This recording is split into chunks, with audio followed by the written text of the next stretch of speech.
Can I declare the meeting open to the public? Can I advise members that the committee meeting will be recorded and broadcast throughout Parliament buildings and online? Can I advise members that those in the public gallery that they are welcome to use mobile devices as long as they are in airplane mode and all devices are muted? Attendees can also connect to the Wi-Fi and password details are available on the gallery rules. It is not permitted to take photographs or record any part of the meeting. Can I advise members that it is proposed that the oral evidence session with the department officials on the Criminal Justice Sentencing Executive Bill will be recorded by Hansard, and can I seek their agreement to Hansard? Agreed. I remind members then that they are obliged to declare any financial or other relevant interests that might reasonably be thought by others to influence their approach to the matter under consideration. Any members who have interest to declare in relation to today's business should do so now or when the particular matter arises. So can I ask members if there are any interest to declare?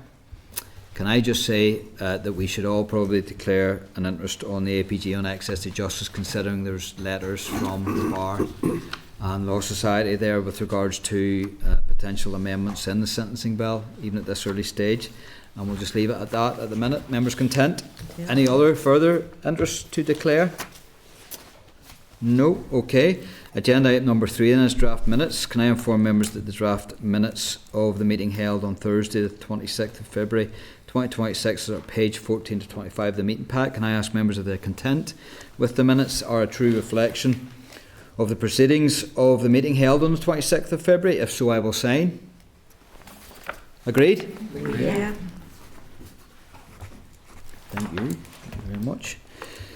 Matters arising. Can I ask members if there are any matters arising from the minutes that they wish to raise?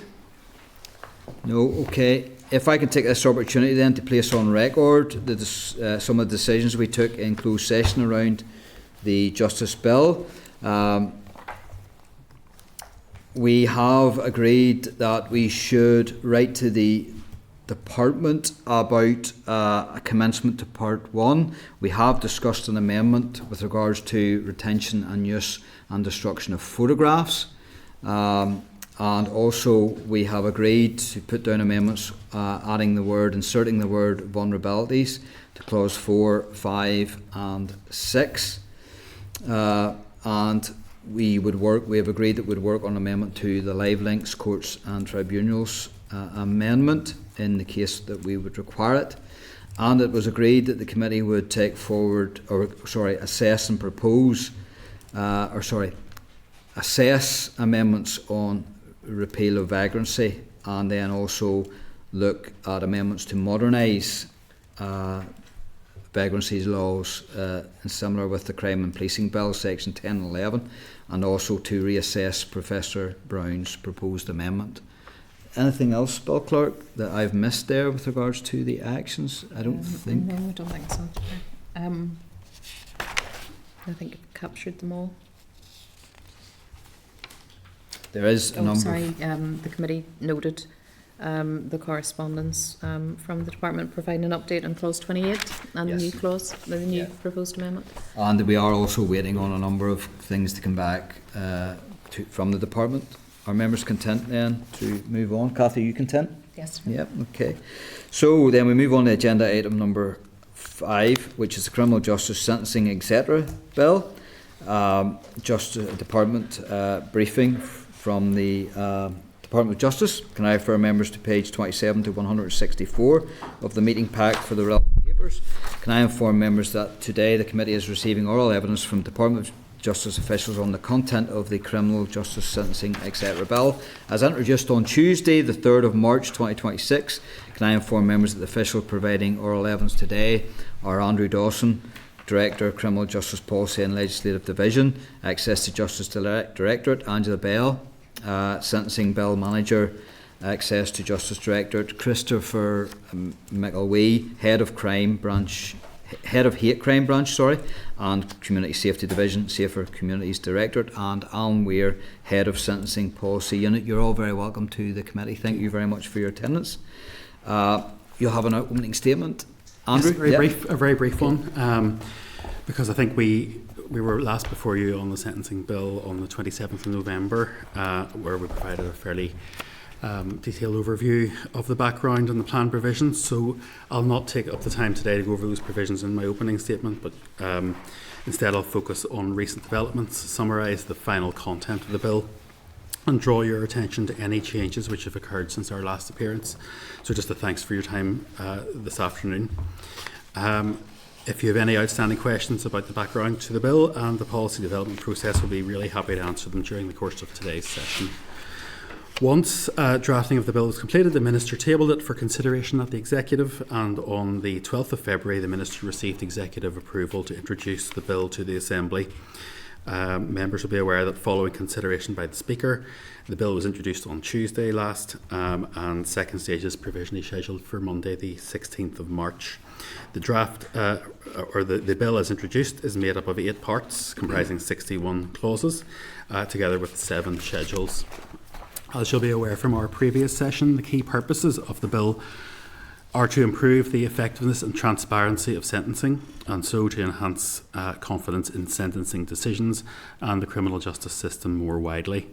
The bill aims to do this by including clauses in relation to the following policy issues: the principles and purposes of sentencing, sentencing guidelines, the use of community requirements with suspended sentences, statutory starting points for life sentence tariffs for murder, extending the unduly lenient sentences referral scheme to include all Crown Court cases, enacting Charlotte's Law, a statutory aggravator model for hate crime which identifies protected characteristics for this purpose, a vulnerable victim aggravator, a new offence of assaulting a person delivering a public service, performing a public duty, or providing a service to the public, or a person assisting such a person, along with a corresponding statutory aggravator for more serious offences, and finally, increases to the maximum penalties and minimum disqualification periods for offences causing death or serious injury by driving, as well as making provision so that driving disqualification periods will normally be served after release from prison. Whilst the final content of the bill has not substantially changed since that which was proposed at the end of November, there are 2 developments that I wish to draw to your attention, which have also been summarised in paragraphs 4 to 6 of our written briefing of the 24th of February. Firstly, Part 1 of the bill does not include a power for the Court of Appeal to issue guidance of its own accord, as was originally intended. As the drafting process was concluding, it became clear that this element required some further development and discussion with the judiciary. As this element was not considered to be crucial to the bill's operation, it was decided to defer it for further consideration in the interest of progressing the many positive aspects of the bill. Further development of this proposal will be taken forward as part of the Department's review of sentencing policy, which launched on the 14th of January this year, and I will provide more information about the review in a moment. Turning to the content of the bill, it's also important to highlight that transgender identity is not included as a protected group in clause 33 of the bill as part of the provisions relating to aggravation by hostility. The Minister had written to Executive colleagues in November 25 to seek its inclusion in the bill. Unfortunately, we understood the Executive could not come to a consensus, so transgender identity as a protected group was removed from the bill to be introduced. Sentencing is an area of public policy that's constantly evolving since the conclusion of the Department's last sentencing policy review, and even since Executive approval was secured to draft the bill in 2024, there have been sentencing policy developments in Northern Ireland and other jurisdictions which require further consideration. Therefore, as previously indicated, the Minister has launched a further review of sentencing policy to complement the introduction of the sentencing bill, and to consider the need to develop future legislative proposals in respect of emerging sentencing issues. The aim of the review is to identify proposals to strengthen the sentencing framework in relation to particular types of offences, including serious sexual offences, drug-related offences, fireworks offences, animal welfare offences, and offences for environmental crime. The review will also consider the use of good character evidence in criminal proceedings, the requirement to introduce provision equivalent to Harper's Law, the effectiveness of existing sentencing guidelines mechanisms and the need for reform in Northern Ireland, and recent developments in sentencing policy in other jurisdictions, in particular the outworkings of the Gawk Review in England and Wales. Where the review suggests that changes to current sentencing arrangements may be necessary, any proposals will be subject to public consultation and subject to departmental resourcing. It's anticipated that that would occur in 2027 with a view to developing legislative proposals for the next Assembly mandate. Once again, on behalf of the Department, I'd like to place on record our thanks to the Committee for its engagement to date and to reiterate our commitment to assisting you with the scrutiny of the Bill during its Assembly passage. The draft provisions included within the Bill provide a welcome opportunity to give effect to important changes to sentencing policy that are centred on the experience of victims, and we look forward to working collectively to ensure that the final content of the Bill delivers the best possible outcome for the criminal justice system and the people it serves. In closing, I just would like to thank those who have contributed to the development of the Bill to this point, including our partners in the justice system, our legal and advisors and drafters, and a variety of stakeholders, in particular the families of Enda Dolan, Leslie Ann Carraher, Martin Gallagher and others killed on the roads, as well as the families of Charlotte Murray and Lisa Dorian. I'd also place on record my thanks to Myra Shane, who was present at this table at our last meeting, who has since retired. She's made an invaluable contribution to the development of this bill, and particularly those in relation to guidelines, sentences and road traffic offences. So I'd just like to place that on record with your indulgence. I hope that's been helpful, and we welcome any questions that you may have. Thank you very much. I would also echo your sentiment there with regards to the official who's retired. She was very impressive when she was before this committee. So I'm not sure if you're still in connection or in communication with her, but please pass on our regards. Well, to her in retirement. I have to go and pick up her monitor at some point, so I'll right, okay. So that, pass on the good wishes of this committee, please. Thank you. Okay. Can I just ask then, with regards to the sentence review, so you've published, and can we just thank you for the publishing and the moving of the criminal justice sentencing etc. bill? Can I just ask why is the word etc. so important to title this bill? We asked the exact same question, and I'll pass to Angela, who'll provide you with a good explanation. The reason is because it introduces a new offence, the new offence of assaulting a public worker. Yes. So that extended it beyond purely sentencing policy, and therefore the drafter decided that etc. covered that extra element. Right, okay, very good. It's very quirky, something I like. You're doing a sentence review alongside the sentencing bill. Is there not a danger that a lot of those things that you are now reviewing, people want to see on the face of this bill? I suppose we wouldn't call it a danger. I think it's an opportunity for us to look at these things which, I mean, admittedly the last review was a long time ago and has taken some time to put into draft statutory form. As I said in my introduction, this is an area that's constantly evolving. I think we have done our best, I think, to capture everything that we could possibly do so from the last review in this bill. And I think realistically, the new review was our means of ensuring that we could take a good but detailed look at emerging issues. As I said, I think I'm hopeful that we are going to publish issues for consultation early next year, which I think would be still a significantly quicker time frame than the previous review, and that again is no reflection on the previous review other than the circumstances in which it was done at the time. We believe we can do this one more quickly and have something ready for the next mandate. So essentially this is just the art of the possible for us. Okay, thank you. I'm going to pass it on to members. Connie?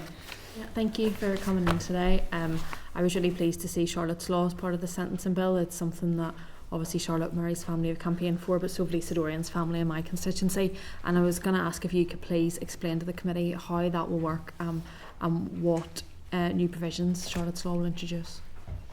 Sure.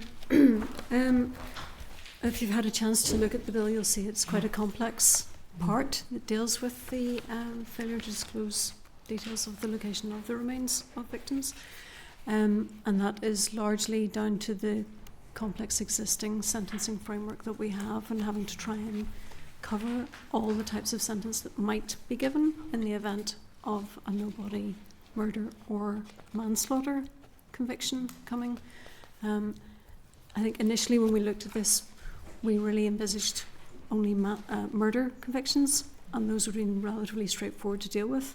But when you get into manslaughter, it opens up the whole range of sentencing options to the court.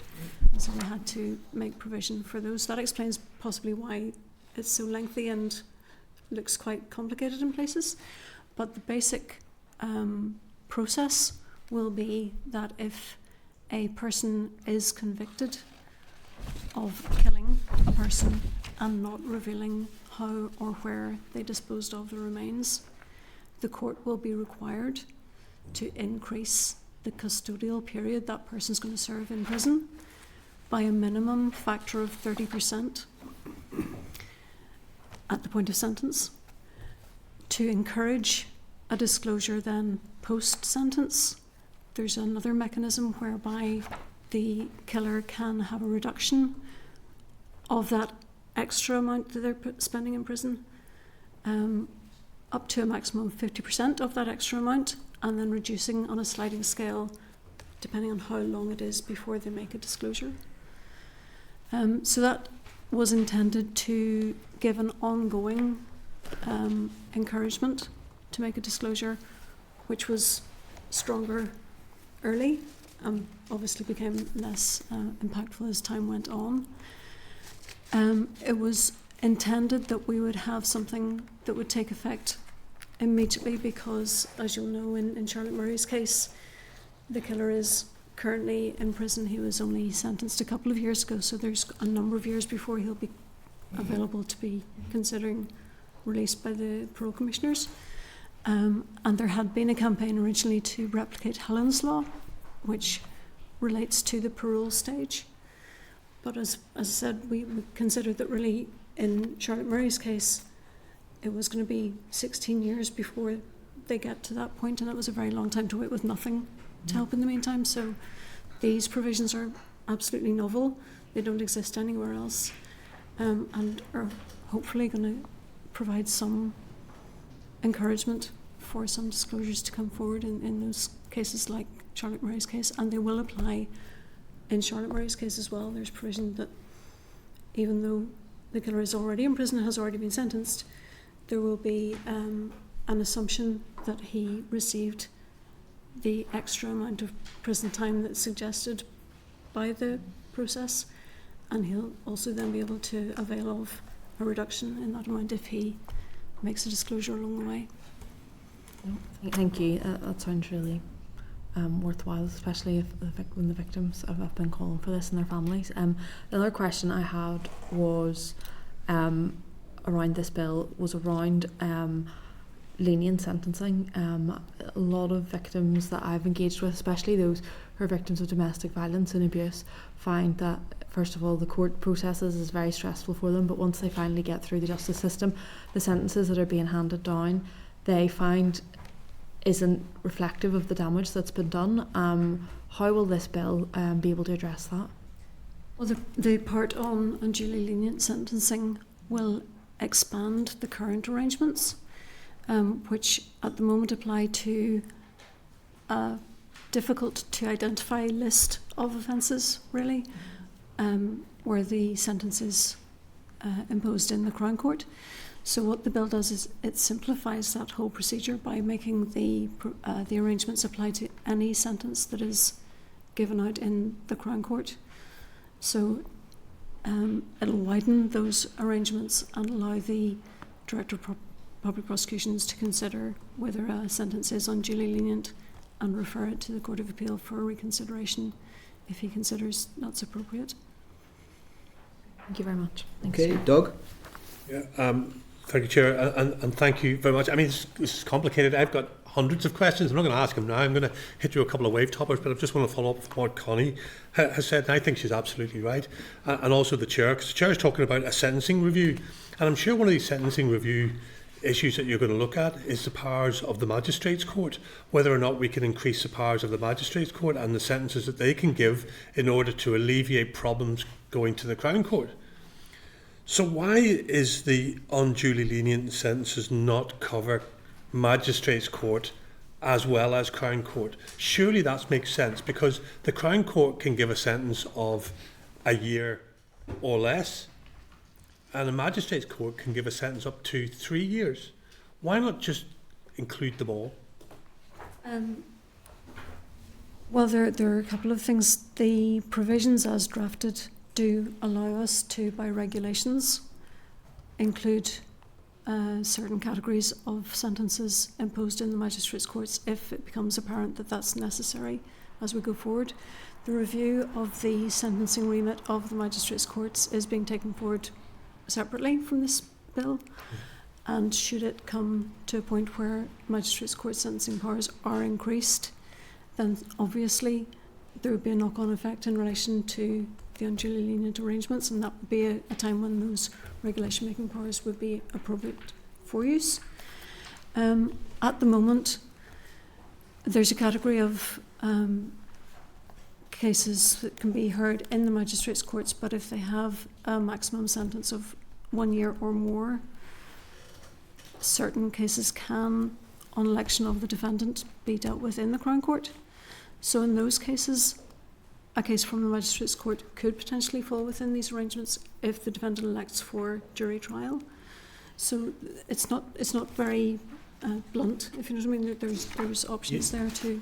That's only cases that will ultimately be heard in the Crown Court. I'm talking about the fact is that we could well have unduly lenient sentences which are handed down in the magistrates' court, and we have no powers whatsoever. The Public Prosecution Service have no powers whatsoever to challenge them as being unduly lenient. And that feeds into what Connie's saying is when we have people who are victims of domestic abuse and they're heard in the magistrates' court instead of the Crown Court, and it's a pitiful sentence handed out, there's no way to challenge that. And I'll throw this to you because I've mentioned it many times. We've only just moved non-fatal strangulation from the magistrates' court to the Crown Court. That means nearly 300 cases of what could be unduly lenient sentences of non-fatal strangulation, which were heard in the magistrate. None of them can be challenged. Well, again, the normal maximum sentence for most offences in the magistrates' court is 6 months imprisonment. And when a 6-month maximum is in place, it's hard to see how a sentence could be unduly lenient. I appreciate there are those cases that have longer maximums by exception in the magistrates' courts, and to say in some of those cases the defendant will elect for trial in the Crown Court and then would be open to having the arrangements applying. The difficulty, I think, really is that the magistrates' court is set up as a court of summary jurisdiction. It doesn't have the recording facilities, it doesn't have the time spent giving sentencing remarks and lengthy explanations as to how the sentence has been put together and decided. And also the volume of cases in the magistrates' courts mitigates against having many applications being brought as being unduly lenient. So, and I kind of get all that, and I'm not going to labour it. I mean, it's something I'm going to be looking at, but that's not the fault of the victim. That's not the victim's fault. One last one, if I can, please, just for a quick explanation from you, if you can. The principles of sentencing, and it says use punishment sparingly, that the purposes of sentencing at the very top is punishment. Explain using punishment sparingly, and yet one of the purposes of sentencing, and seems to be the main purpose of sentencing in this list, is punishment. I don't think we have a hierarchy provided to the principles and purposes, so I think that is just the order in which they've been set out, but I don't think we have any. But if I can't just jump into no, I get that as well, and you could put it at the bottom, I suppose. But if I was to go to an ordinary person out there on the street, they will say that it's punishment. You know, they won't tell you that it's rehabilitation. They'll tell you he got it because of punishment. And yet we're saying punishment sparingly. Can I just say, in relation to that, one of the reasons that we're having this statement of purposes and principles in the bill is to try and explain to people what the purpose of sentencing is. And it's not just about punishment, it's about the list of things that we have specified there. Yeah. So it's important, and also, as Andrew says, there's not a hierarchy of purposes either. So we want people to understand the multifaceted purposes of sentencing, and hopefully this bill will help us to get that message out. Yeah. And again, I'll always take this from the point of the victim. They will always see punishment and reparation as what they want from a sentence. And yes, as a society, we look at rehabilitation and protecting the public, but we need to sometimes look at this from a victim's eye. But look, I don't want to go into that. I mean, that's really useful. And I think that's why we included the words including victims in the protection of the public. I've seen that, yeah. Yeah. No, listen, thank you. Patsy, you have your hand down again. Were you coming in? Just going to get tea.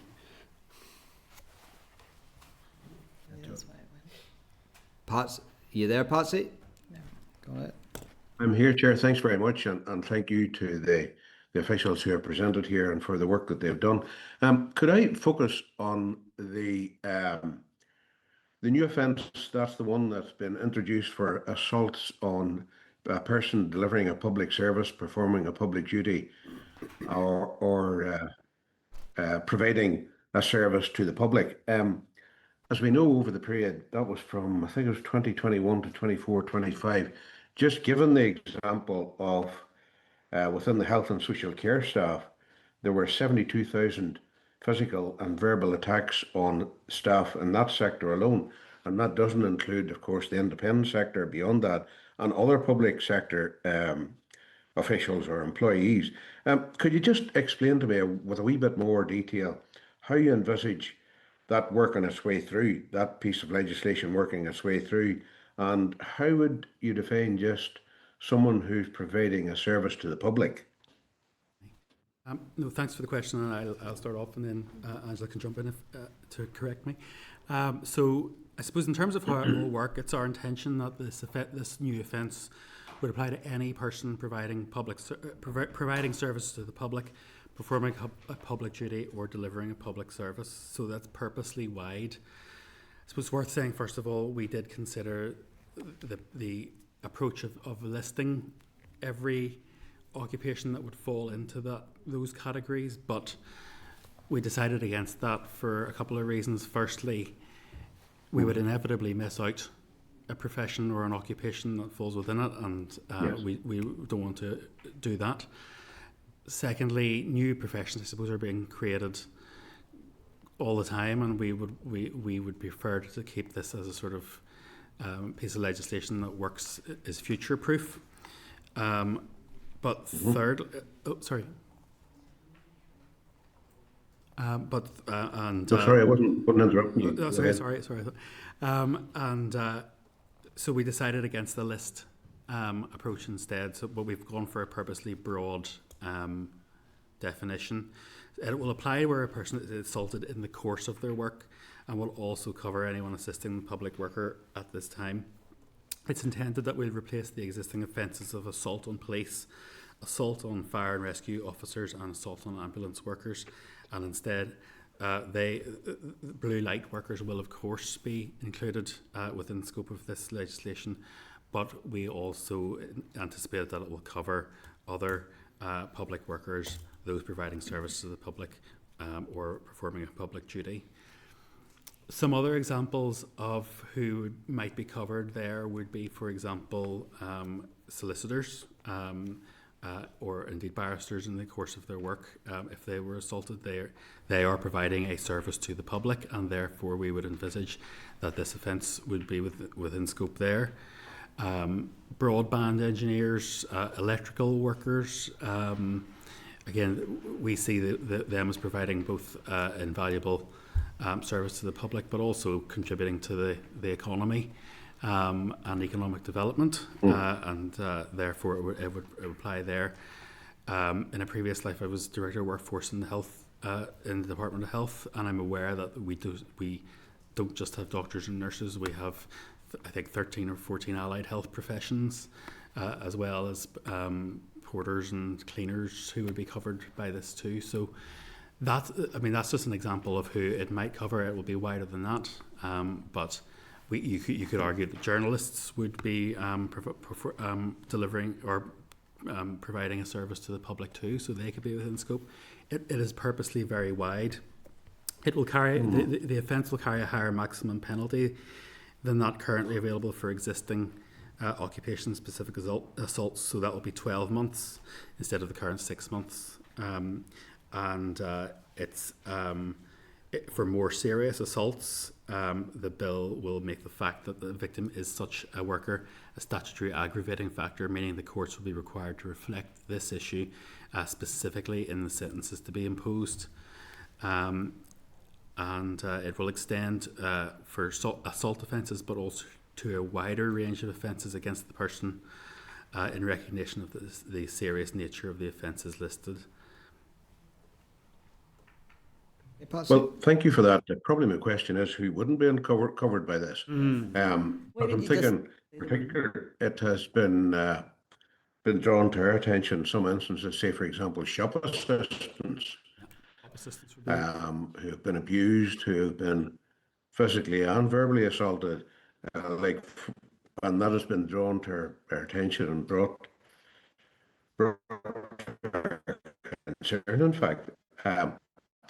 So I'm trying to get, is there a discerning line where I don't cross a threshold? You're flaky, Patsy, you're dipping in and out. That's just you on a normal day. I'm going to move on and you can come back in. Ciara? I was going to raise that of another question as well, but it's workers. Yeah. So it's all workers. So Well, it's because it's everybody's in, there's nobody out. Can you tell me who's out of that actually works? Because whether you're working in the private sector, public sector, wherever, you're delivering a service for the general public. So in my opinion, that's what I'm reading of it. So if everybody's in and there's nobody out, is that the read of it? You're out. you're definitely it. But And does that dilute?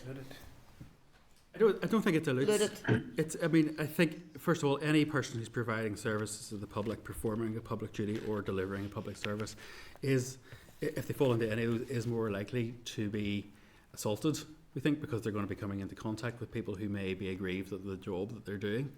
Whereas if a person is not in contact or falling within scope of that, then they're unlikely to be the victim of the assault, and therefore I would disagree, because we have a mixed economy here, and it's generally, there's as many private sector organisations delivering public services as there's public sector employees. Yes.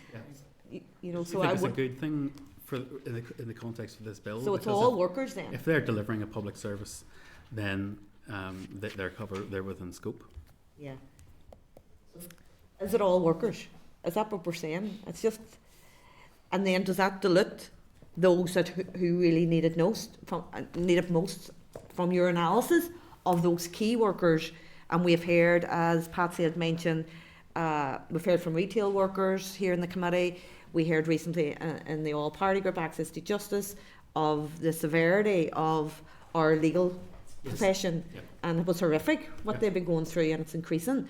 So it's just to get our heads around that. I'm not clear what this actually is telling us. I mean, essentially, it's a further option for the judiciary whenever they come to sentence for offences in this regard.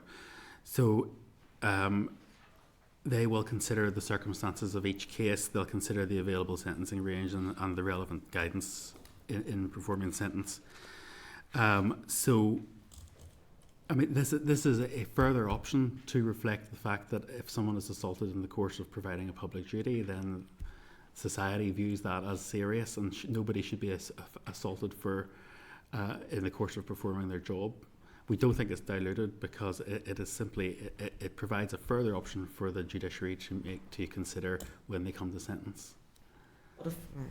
I still don't get my head around it, because if I was assaulted doing a job, or for anybody I know that was assaulted doing a job, the judiciary should be coming down heavy on them.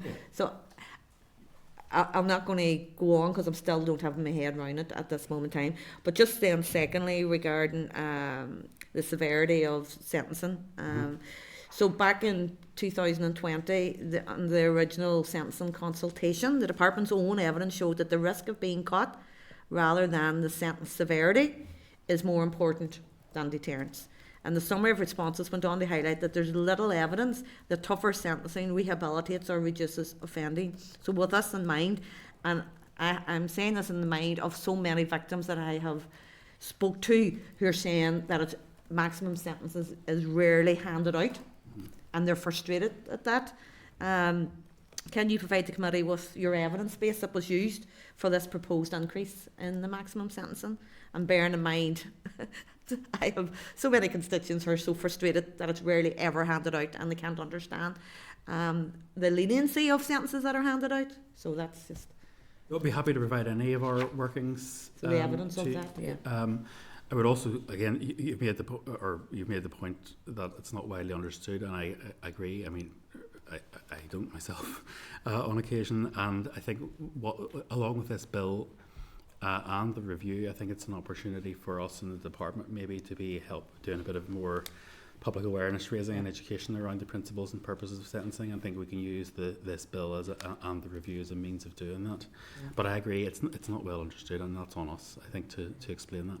Just one final one, and obviously we have visited ourselves the prison estate over the last year, and we know the significant pressures that it's already under. So for tougher sentencing without capacity planning will worsen the conditions. So I just want to know what analysis has been done on the possible impacts of this bill on the prison population, and how the department expects to absorb any additional pressures on the prison estate. Has that been looked at? Sure, well, we can provide you with our analysis on that too. I think we would point to the increased provision around suspended sentences in the bill as one area where we're hoping to deal with that. But we can certainly provide you with our evidence base. Okay. Well, thank you, Andrew. Yeah. Good. Emma? Thanks, Chair. Thanks to you all.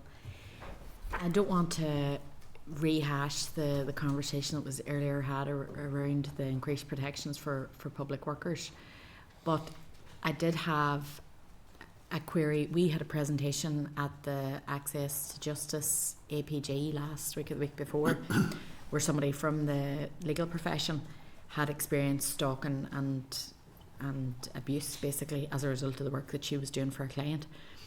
And obviously they have a specific ask around protection for people involved in legal services. But what struck me as the frustration that she experienced, or the reason why she was put at risk by this particular individual, was the fact that he kept receiving, like he was breaking a non-mall and he received a suspended sentence.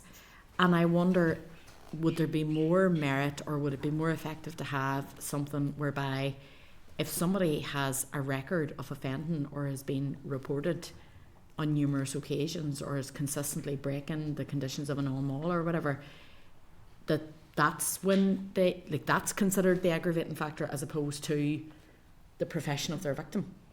Has that been looked at? I will need to come back to you on that because I'm not sure if it's been looked at. It's certainly, I think, not in the context specifically of our work, but I think there has been work in the department, so I would need to come back to you just with a firm answer on that if I could. But I mean, I think the point is made that I think obviously when a case is dealt with in court and the evidence is presented, if there is evidence of previous similar offending, that is taken into account by the court in its sentencing decision, so it'll be treated as an aggravation. Yeah. And that's how the sentencing escalates from maybe fines in the first place to community sentences to custodial as people's records increase. I think there's public perception around the suspended sentence, that it's like a slap in the wrist and it isn't actual punishment. And I know you've said, I suppose, that that's a piece of work for the department, but that would be a concern, how that actually works. And one of the purposes of adding community requirements to a suspended sentence is to make them more effective and a more of a requirement for the offender to do something about their offending, rather than just keep out of trouble for the period of the suspension. And I think the point's made as well, and I was an observer at the All Party Group, was that I suppose all of the legislation and the offences are only as good as the enforcement that's going on as well. And certainly we took that away as something to think very seriously about too from that presentation. One last question.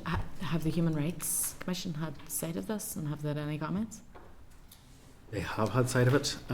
They are broadly and generally content, I think. Yeah, we had a presentation to them just before introduction, or towards the end of last year. We went through all the contents of the bill with them, and they didn't raise any particular concerns. Okay, broadly content, particular concerns? No, well, I mean, they obviously they asked us to assure ourselves that we were content that there was no retrospective impacts that would be detrimental to anybody, which we are content with. And obviously, in preparing the advice for pre-introduction between ourselves and our drafting colleagues and lawyers in Department of Solicitor's Office and with the Attorney General's help, we've been through the bill effectively with a fine-tooth comb and are content that there are no human rights issues that are of particular concern. And that's their opinion? Or they asked you to come to that opinion? That's our opinion. Okay. I again, I think probably I'm guilty of lapsing in the civil servant speak when I use broadly and things like that. The Northern Ireland Human Rights Commission are happy with the bill and did not raise any showstoppers with any of the provisions in it. Okay. And of course, we will go through this too as a scrutiny. Okay. What was there any stoppers? Sorry, you said showstoppers. Well, but none of us wanted any showstoppers. But was there any stoppers they raised? No stoppers. No. This is my show. I suppose in terms of, Thank you. Okay, Brian. Okay, thank you. It's good to have a copy of the bill in the blue pages. Just as Doug referred to clause 1, I mean, I welcome that the bill starts with that summary of the purpose of sentencing, which is punishment, protection of the public, deterrence, rehabilitation of offenders, and reparation by offenders to persons affected. I think it's just good to set that out at the start.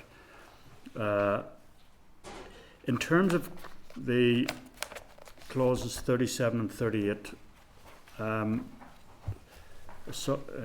the offence against public workers, and there's an important public message around this.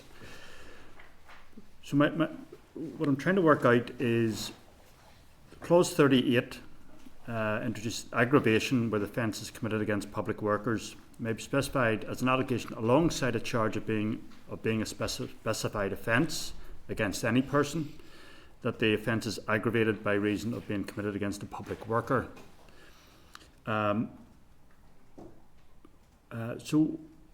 It's true, from my own understanding, why is that not the clause? Because 37 introduces an additional offence of assault against a public worker, and rightly that there should be public intolerance of that. But could it not have been dealt with as an aggravation? Because there has to be an offence, be that assault, verbal assault, criminal assault, physical assault. So can you clarify what is the need for the separate offence in 37? Why could it not have just been an aggravation of any offence when it's committed against a public worker? You're absolutely right. The common assault offence would cover these situations as well, but we wanted to make a different maximum sentence to reflect the public worker. So in the offence clause 37, it gives a higher maximum sentence on summary conviction than a common assault offence would do. And then for those more serious offences, where there are higher maximum sentences already, because they tend to be more sort of offences dealt with in the Crown Court, the fact that the victim is a public worker will become an aggravating offence in the statute, as opposed to in guidelines, which it would currently be. Yeah.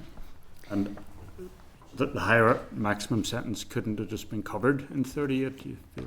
I get it. It's almost like two offences for the same incident, but that's not unusual. You know, one incident can be categorised under a number of offences. It was really to set them very clearly apart from a common assault. Yeah, it's just to give that extra, even as I say in public messaging, you know, people realise if you assault. And you were saying earlier, could you just clarify then with the earlier conversation about, you know, you're saying you're not specifying professions, and you've explained why, that there are professions yet to be created, and also that it should be very inclusive. So currently it exists as a specified offence for an assault on blue light workers, or can you just clarify repeat again what currently exists in law?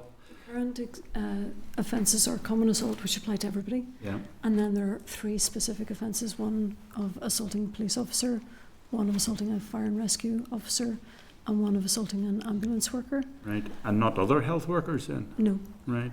Those are the 3, and each of them have a maximum sentence the same as common assault. So this makes it more... And what is that maximum? Is it 6 months? 6 months in the magistrate's court. Right. So, and would those remain on the books as such? No, they'd be superseded? In the schedules towards the end where they make consequential amendments, those are revoked and replaced by this new offence. Okay. Okay, no, that's fine. You've explained that then. Thank you. Okay, Morris. Thanks very much, Chair, and I'll be brief. It's just clause 41, subsection 3, causing injury or grievous bodily harm or death by drunk driving. I welcome the increase in sentence, but I'm a wee bit concerned that being caught drunk driving in the first instance, it's treated as a first offence when it is the first time the person that's committed the offence is actually caught. But it's probably been a combination of who knows how many times. And I would have preferred to have seen anybody caught drunk driving with a larger sentence, to be honest with you, than 12 to 14 months of a combination of offences. Do you think, would you agree with me in that that's pretty lenient? Or do you think I'm a wee bit draconian? Well, I suppose I'll not comment on either of those, but I'll say I think that in terms of the more general, broad driving offences, I suppose there's ongoing work in the Department for Infrastructure on that, which is the lead department there. So I imagine that they will be better placed, I think, to answer the that specific question. I think just to take the opportunity, I think just to say that we have worked hard to make sure that the new offences in this bill reflect the absolute gravity of the crimes that can take place in this regard. So I would say that we've taken great care to make sure that we feel that there is appropriate punishment. Thank you very much. Okay, sorry, Doug, you want it in? Just a very brief one if we can, Andrew. Just with the sentencing review and the sentencing bill now running at the same time, is the sentencing review looking at sentence credit for early and late pleas? And if not, why not? And if it is there any way that will bleed into the sentencing bill? It is looking at early guilty pleas credit. It will. It's not our intention that it would bleed into the bill. No, I think it purely for our own practical and resourcing reasons. I think we need to concentrate our efforts on the bill and separately the review, and take forward anything coming out of the review in the next mandate. Right. Okay. So if the review says that we need to change that sentence credit formula of late guilty, that even if it says that, and that's the outcome, that won't be put into the bill? I don't think we'll have the outcome until this bill is pretty well advanced, or even has completed its passage. So I think it's necessarily going to have to be next mandate for any findings from the review. Okay, thank you. Notwithstanding, of course, this bill is going to be very, very amendable. Yep, and we're not gainsaying anything you might want to do in that regard. Could it be possible we get the delegated powers memorandum in advance, or as quickly as possible, so that we can start our work in that regard? Obviously there's another bill coming too, which we welcome, and so we'll have to make sure the Justice Committee has coordinated their work patterns around the two bills. We'll be keen to get that and any other supporting papers or information to you as quickly as we can, just to help on that. Members will be eating and drinking the criminal justice sentencing etc. bill very, very soon. So, okay, of course, going through second reading, that is. Okay, there's no other questions. Thank you very much for your time here today. And we look forward to seeing the Delegated Powers Memorandum and then working with you in the coming months. Sure, thank you very much. Thank you. Okay, members, we will move on. All right, my bag is in the worst part. Okay, 5.5, the Law Society of Northern Ireland Correspondence. Can I refer members to page 163 to 164 of the meeting pack for correspondence from the Law Society for Northern Ireland regarding attacks on solicitors? The Law Society has advised of increasing reports of intimidation and harassment directed at solicitors. The Society had asked the Justice Minister to consider a statutory presumption against suspended sentence where a victim is an officer of the court, and have been advised this will be considered, though not within the current sentencing bill. The Law Society has therefore asked the committee to support such an amendment and would welcome the opportunity to meet with the committee to discuss this further. Can I inform members that plans for the committee stage of the bill will be considered by the committee in due course, and the committee may wish to agree at that time to invite the Law Society to provide written and oral evidence to the bill. So can I ask members if they are content with that, or are there any comments at this time? Okay, members agreed.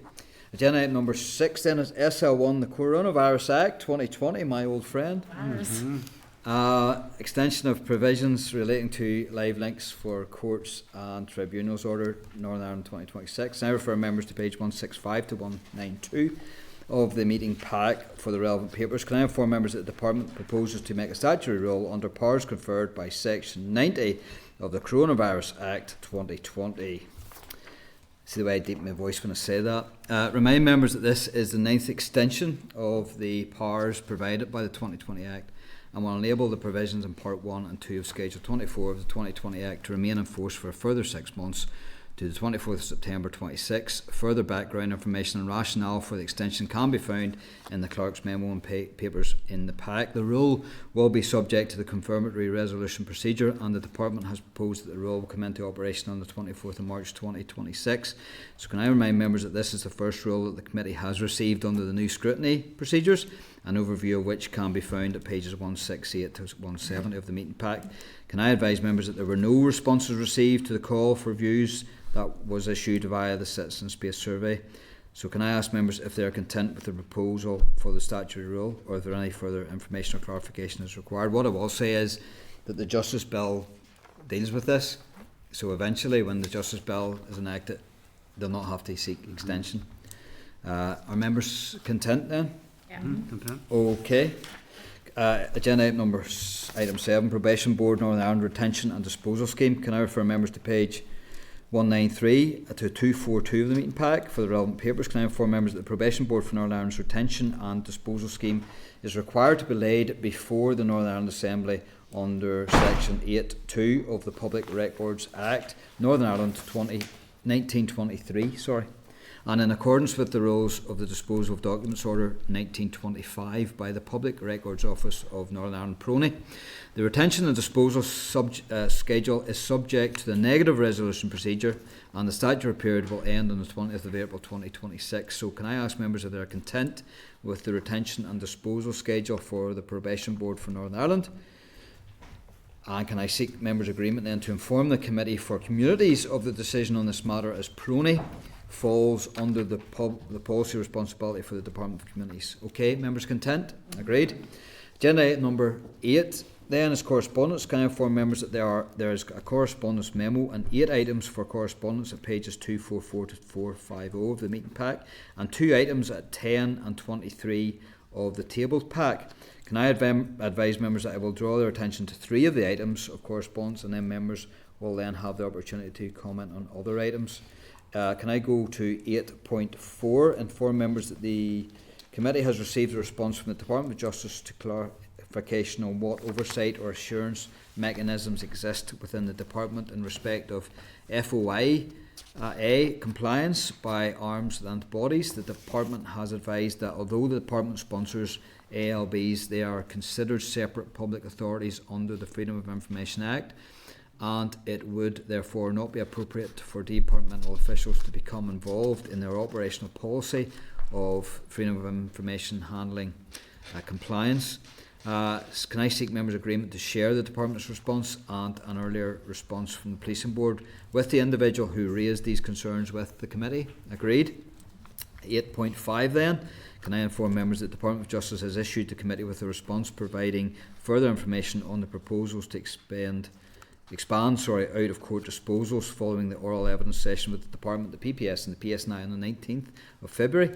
In addition to further information on the specific matters, members had requested that the Department provide clarity on the Department has also set out some of the key contextual points discussed with the committee on the 19th of February to emphasise their significance within the wider context. The Department has advised that it would be grateful if the committee could confirm its position on the proposed expansion of out-of-court disposals. If necessary, to assist the committee in agreeing a position, the Permanent Secretary is content to provide a further oral evidence. So, members, we have been asked, so can I seek members' view on how they wish to respond? Is there any opening comments first about out-of-court disposal? Sorry, Brian? Well, just to know, how many parties submitted formal responses? Have they been received by the department or by the committee? I can't remember if we received a list. I think we did receive a list, actually, of who responded. I know we did as a party. So I'm content in my mind where we sit on this. I'm not sure about the other parties. There have been public utterances in the chamber of late. Is there any more general comments? I will end up having to specifically go through each of the points that they want to use out-of-court disposal on in order to get a clear view.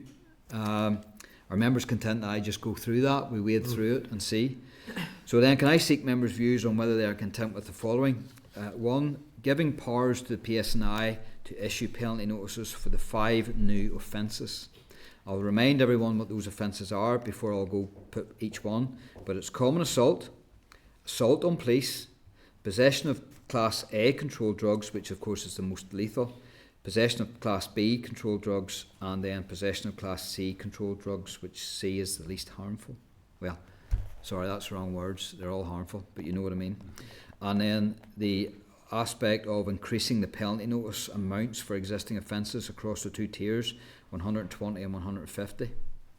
So can I go to there first? Are members content with the increasing of the penalty notice amounts?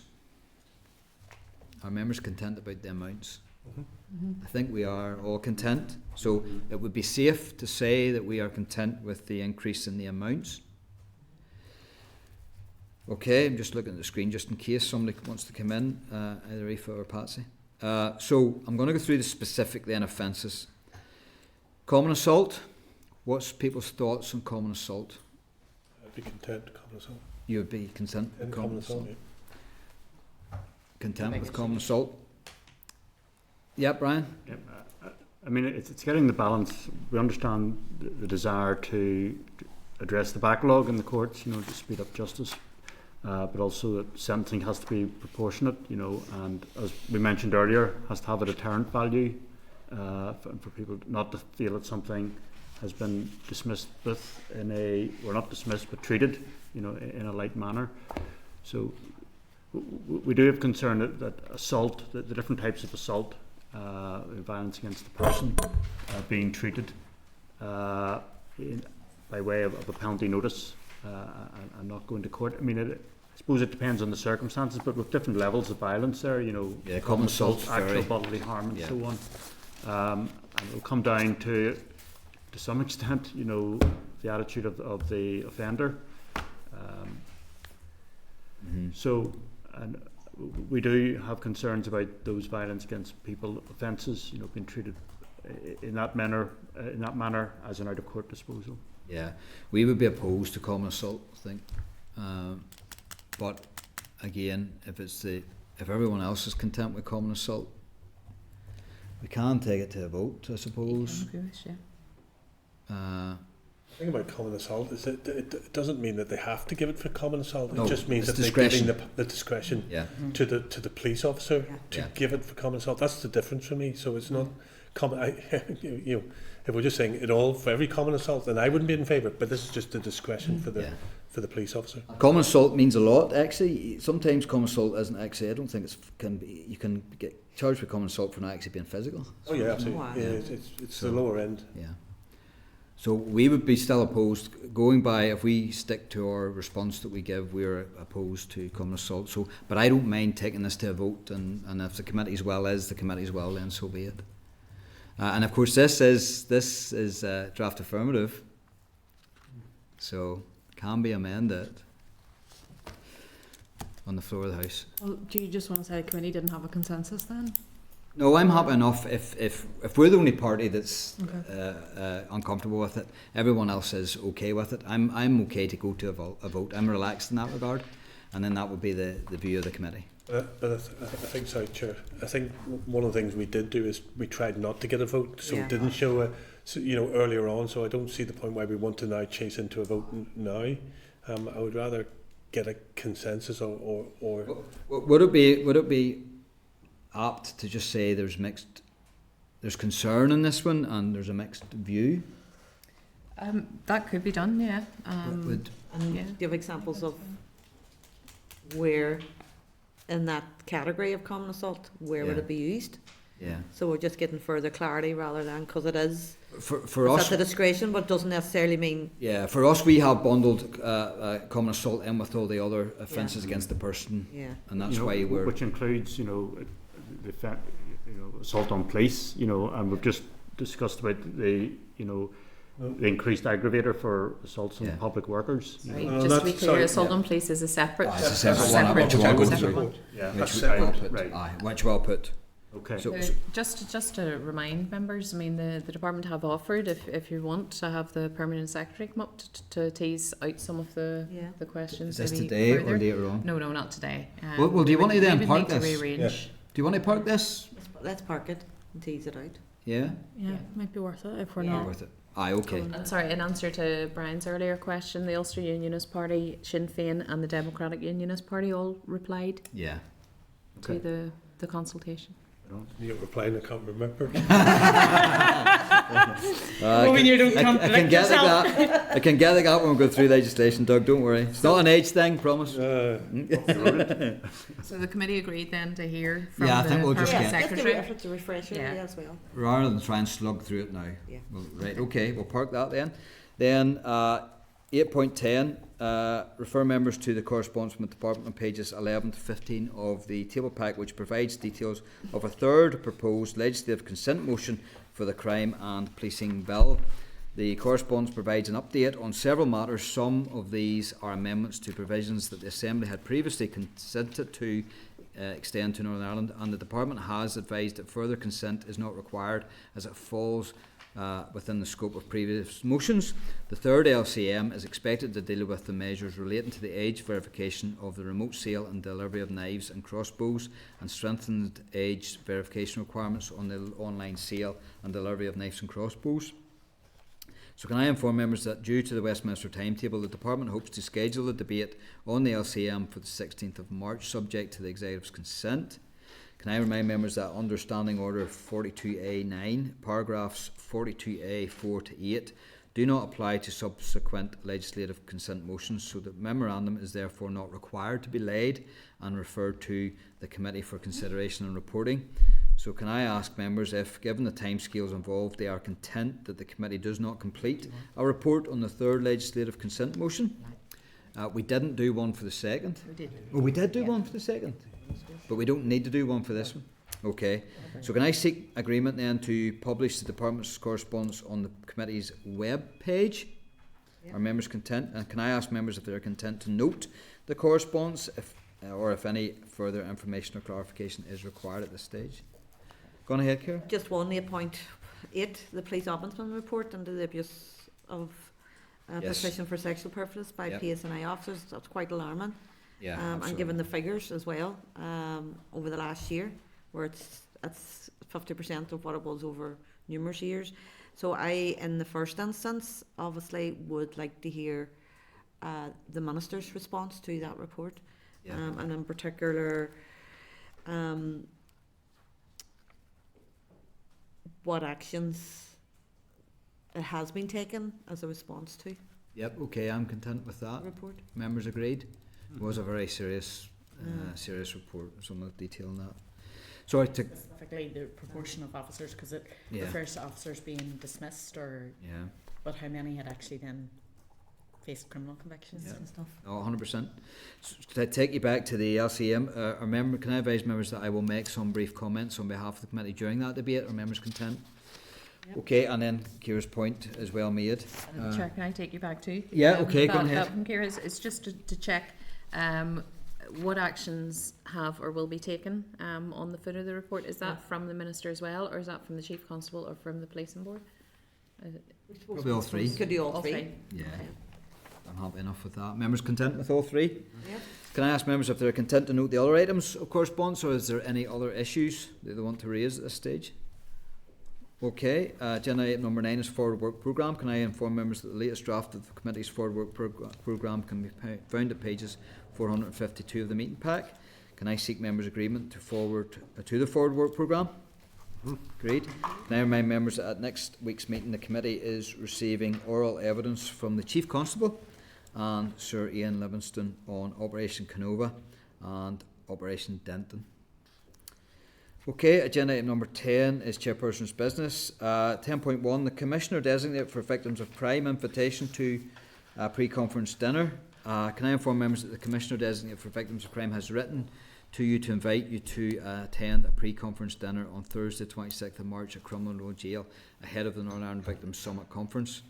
Can I advise members I am not available on either of those 2 days, and the Commissioner designate has issued an invitation to the Deputy Chair, Emma, to attend the dinner. Can I seek members' agreement that the Deputy Chair attends if she's available, and in her capacity as Deputy Chair, if she's not available, then we can Sure. we can certainly nominate someone else.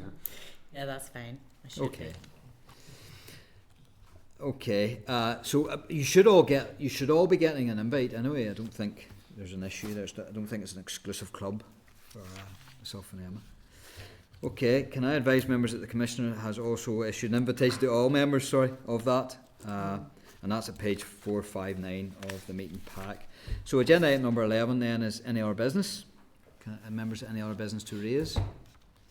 Okay, time, date and place of next meeting then will be Thursday 12th of March 2026 at 2 p.m. in room 30 Parliament Buildings. I declare the meeting adjourned.